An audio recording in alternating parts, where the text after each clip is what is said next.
Bonjour à tous, je vous propose une deuxième vidéo concernant les styles sociaux à travers laquelle vous allez pouvoir avoir un certain nombre de clés pour progresser, pour faire en sorte que les points faibles de votre style ne prennent pas le dessus sur vos points forts. Donc c'est comment je peux me développer, comment je peux m'améliorer en fonction du style dominant dans lequel je suis. Bien évidemment, ce sont aussi des éléments qui peuvent vous aider, je pense par exemple aux managers qui auraient dans leurs équipes certains profils un petit peu marqués, de les aider là aussi dans une marge de progression.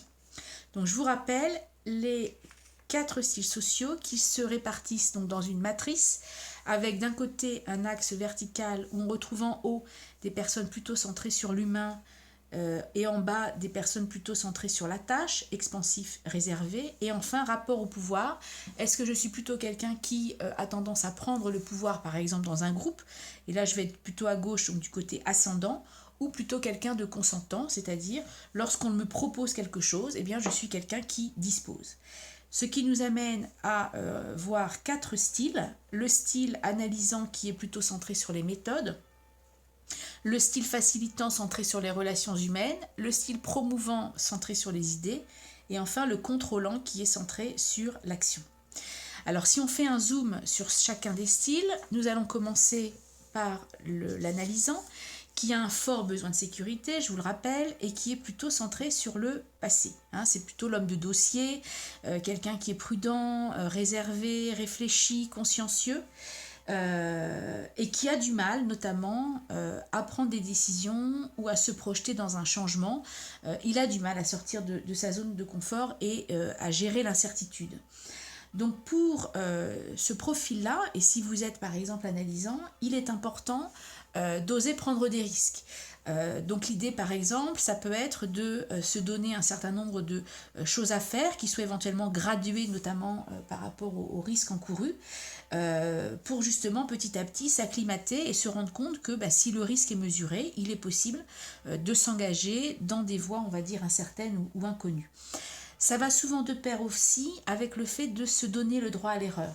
Souvent, l'analysant, il a un côté un peu perfectionniste qui l'empêche justement d'agir de peur de se tromper. Donc ça, c'est important aussi de travailler cette question-là. L'analysant doit aussi apprendre à renforcer la confiance en soi et la confiance en les autres, quelque part apprendre à s'extérioriser, apprendre aussi à contacter ses besoins personnel pour pouvoir aussi formuler ses demandes auprès des autres. Je pense notamment à des questions de délai où par exemple l'analysant peut se morfondre et nourrir du ressentiment vis-à-vis de quelqu'un qui n'est pas fiable, alors qu'il aurait peut-être tout intérêt à oser justement exprimer son besoin d'être respecté à travers le fait qu'on respecte par exemple les délais qu'il donne. Donc ça c'est un travail effectivement que l'analysant aurait intérêt à faire pour justement progresser et on va dire ne pas s'enquister dans ses points faibles. Mais les autres ne sont pas en reste, puisque chacun a sa marge de progression. Le facilitant, quant à lui, donc centré sur les relations humaines, est quelqu'un dont le besoin le plus important est ce qu'on appelle le besoin d'appartenance ou d'affiliation. Alors pour le facilitant, ce qui va être important, c'est de travailler l'authenticité, c'est-à-dire que son besoin d'être aimé, son besoin d'être inclus, d'être, je dirais, accepté dans son groupe ou dans un groupe, fait que parfois, eh bien, il a tendance à pas forcément oser dire vraiment ce qu'il pense, de peur de blesser les autres ou de peur de créer éventuellement une ambiance délétère. Donc là, ça rejoint, je dirais, ce qu'on a un petit peu évoqué juste avant sur l'analysant, c'est ce besoin de s'affirmer, oser dire, oser être soi-même, donc vraiment travailler l'authenticité. C'est aussi apprendre à gérer les conflits, arrêter d'avoir peur de se fâcher éventuellement avec d'autres personnes, sachant que savoir dire non par exemple est aussi une manière de se faire respecter. Parce que le risque pour le facilitant, c'est de tomber sur des personnes qui abusent de sa disponibilité ou de sa gentillesse. Donc c'est aussi poser des limites, savoir dire non et ne pas avoir peur d'être rejeté sous prétexte qu'il se serait affirmé et qu'il aurait posé des frontières et des limites. Dernier point pour le facilitant, c'est d'apprendre aussi à se fixer et à tenir ses objectifs. il a parfois tendance, je dirais, à être tellement dans la relation, dans le lien, pour lui c'est tellement important que les gens se sentent bien, qu'il en oublie qu'à un moment donné, quand on est en réunion par exemple, eh bien, il y a un timing, il y a un ordre du jour, il y a des objectifs, et que même si l'ambiance de travail est importante, on ne peut pas pour autant négliger l'objectif commun du groupe. Donc voilà pour le facilitant. Comme je le disais, le promouvant n'est pas en reste, puisque je ne l'ai pas dit, mais c'est important de savoir qu'il n'y a aucun style qui est meilleur qu'un autre. Les 4 sont importants, et d'ailleurs développer des compétences dans les 4 champs sont la meilleure façon probablement pour interagir positivement avec autrui.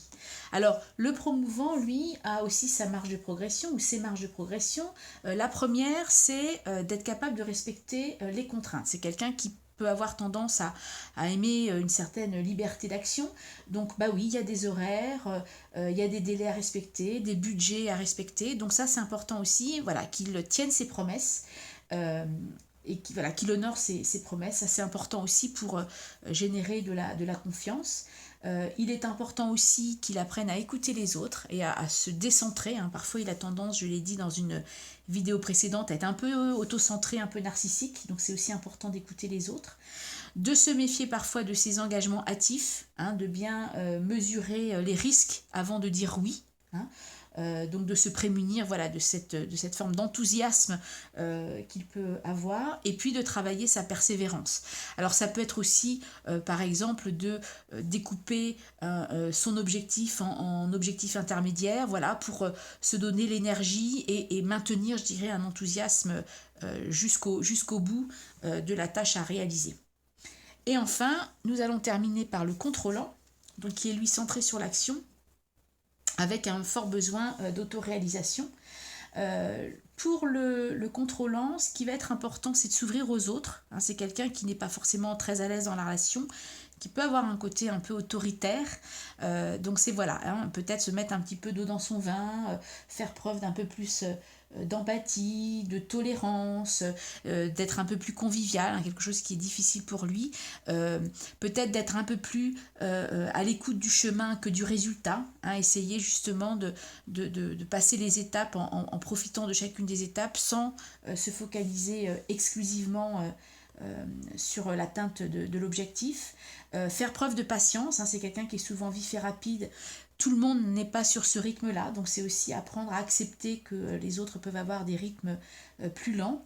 Et puis apprendre aussi, notamment quand on est manager, à donner des signes de reconnaissance positifs, parce que son niveau d'exigence peut être aussi stressant pour les autres. Donc c'est important aussi de reconnaître et de valoriser les personnes avec lesquelles on travaille et ses collaborateurs si on est en position de manager.